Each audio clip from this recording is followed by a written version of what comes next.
Okay, so let's continue lang yung naputol dun sa video, yung last problem na sinosolve natin. Okay, so sorry for sa interruption. Okay, let's solve this problem number 2. So using double integral, how to get the area bounded by the curve 4 minus x squared and the x-axis. So recall lang natin, if we have this equation, this is a quadratic, this is a parabola, wherein this is negative x, so meaning ito ay opening downward. So let's solve muna yung vertex natin. So if y is 0, okay, so 0 equals 4 minus x squared, then transpose 4, so magiging 4 equals x squared. Then square natin both sides, square root both sides. So yung x natin is positive, negative 2. So we have so 0 or 2, 0. So intersection pala to, negative 2 and 0. So if x is 0, okay, if x is 0, so y is 4. Okay, so ito yung equation natin. So let's draw sa Cartesian plane x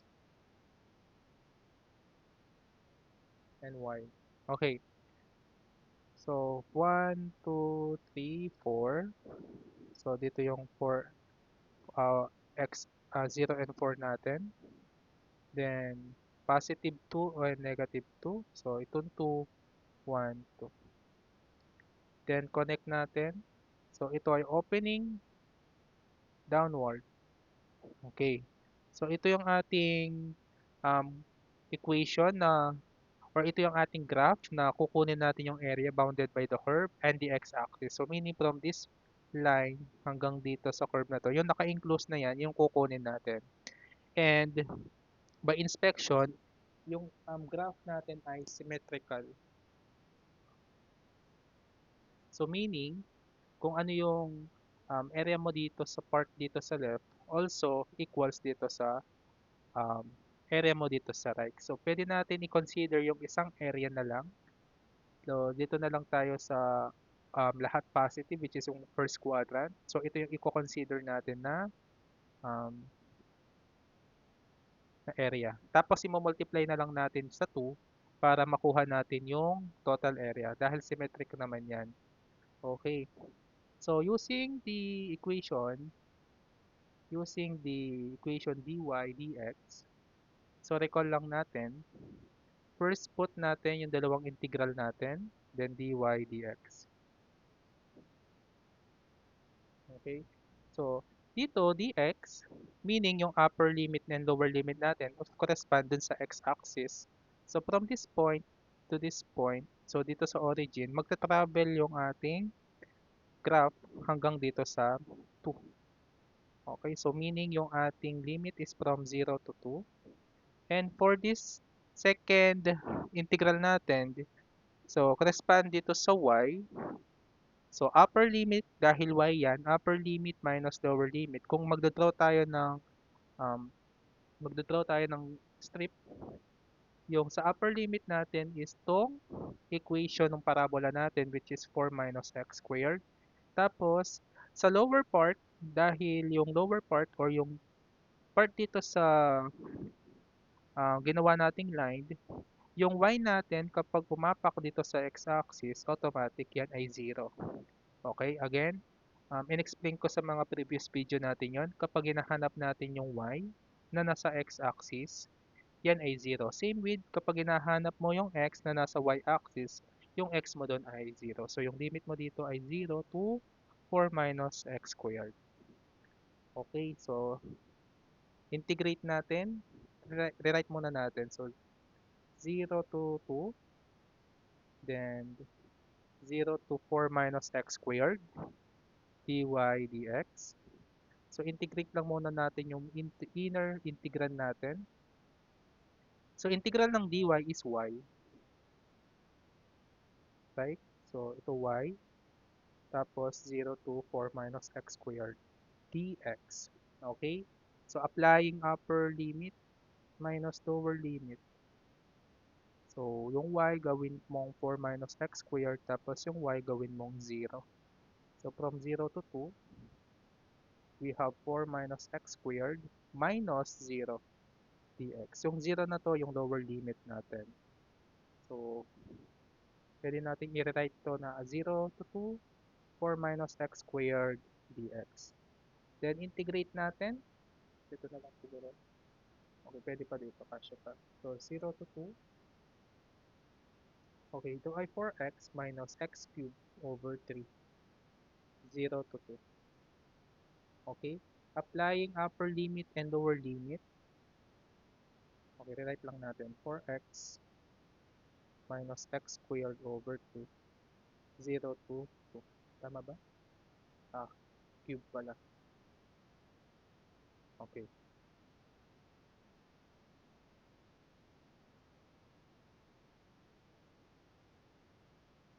Okay, so magiging 4 multiplied by 2 minus 2 multiplied by 2 cube over 3. Then minus 4 multiplied by 0 minus 0 cube over 3. So cancel to. Right? Ito magiging 8 minus 8 over 3. So over 1 to, 3 divide 1, 3 times 8 is 24. 3 divide 3, 1 times 8 is 8. Ano yung 24 minus 8? So 24 minus 8 is 16. So 16 over 3. So ito yung part. So yung area dito is 16 over 3 daw. Kung yung itong area dito ay 16 over 3, pati yun sa kabila dahil symmetrical yan. So ita-times lang natin ng to ng 2. So yung total area natin ay 32 over 3 square units. So ito yung answer natin. Okay? So isolve naman natin siya ng ibang method. So kanina dy dx. So using dx dy naman. Using dx dy. Okay, write natin yung integral natin. Tapos dx dy. So, start naman tayo sa y. So, ano yung y natin? Mag-i-start siya sa 0. Mag-i-end siya dun sa 4. Kasi yung y natin dito is 4. So, yung upper limit natin is 4. Yung lower limit mo is 0. So, x to, x to. So, in terms of x, so x right minus x left. Okay. X right niyan minus x left. Okay? So, yung upper limit, ito yung sa upper limit, tapos ito yung sa lower limit mo. Okay. So, kung gagawa ka ng line, ito yung right. Ano bang line to? Di ba y equals 4 minus x squared? So, kunin natin in terms of x yun. Rewrite ko na lang dito.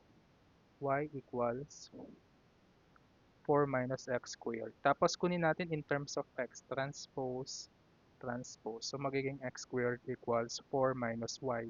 Square root both sides. So, magiging tong x equals 4 minus y. So, ito yung ating upper limit, 4 minus y. Then, ano yung x natin na nasa y-axis? Kasi ito yung kinoconsider natin na x left. Okay? So, again, nasa y-axis yung ating x. So, meaning yun ay 0. Okay. So, rewrite lang natin.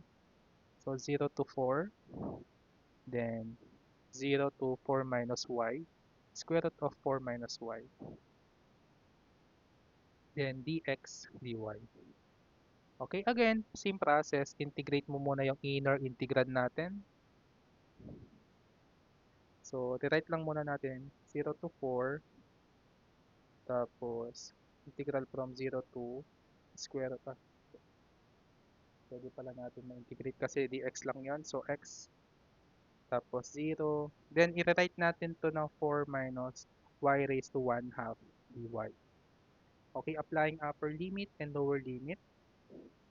From 0 to 4, ito we have 4 minus y raised to 1 half. Tapos ito ay, ilan yan? 0, di ba? 0 dy. So, magigitong 0 raised to 4, then 4 minus y raised to 1 half dy. Okay, so paano natin to integrate? Using u sub, let u sa 4 minus y, yung d yun yan ay negative dy. Okay, so divide both sides by negative 1. So yung negative du equals positive dy. Okay, so rewrite lang muna natin. From 0 to 4, we have u raised to 1 half. dy is negative du. So simply ano lang siya na power formula. So factor out natin yung negative. Mag 0 to 4, u raised to 1 half du. Okay, applying power formula, magiging itong negative. 1 half plus 1 is 1 raised to, or 3 over 2, over 3 over 2, tapos 0 to 4. Okay? Then, applying upper limit and lower limit, or balik natin pala yung u, sorry. Ano yung u natin? Kasi, isi-substitute natin doon yung y. So, yung 4 minus y. Okay. Tapos, i-reciprocal natin yung 3 over 2 sa denominator. We have 2/3, then 4 minus y raised to 3 halves, 0 to 4. Okay? Then, applying upper limit and lower limit. So, tuloy-tuloy na lang natin. Negative 2/3. Okay, 4 minus 4 raised to 3 halves. So, 0 na yon, di ba? So, minus 2/3. 4 minus 0, 3 halves. Okay. Okay, kung check natin to, di ba 0 to? Eh, multiply by 0, so 0 lahat yan. Tapos, we have negative here, kasi ito naka-multiply yan sa negative. So, negative times negative, magiging positive. So, positive 2/3, 2/3, 4 raised to 3 halves na lang yung equation natin. So, calculate natin yan. 2/3,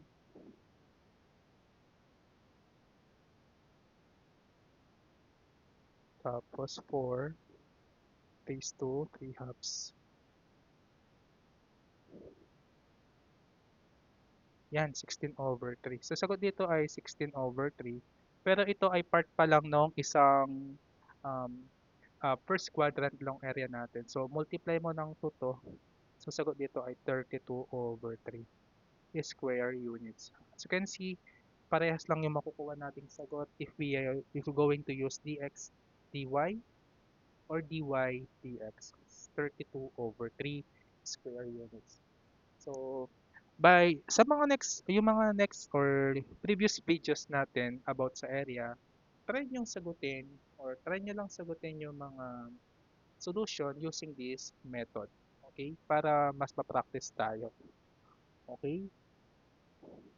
Then yung mga previous na activity na pinagawa ko, which is yung pagkuha ng area bounded by the curves, bounded by the lines, pwedeng applyan ng double integral. So that's all po for the multiple integrals or the iterated integration of getting the area of a plane, okay, given by the curves. So thank you so much. If you have a question, pre-ask po dun sa GC natin. Okay, thank you.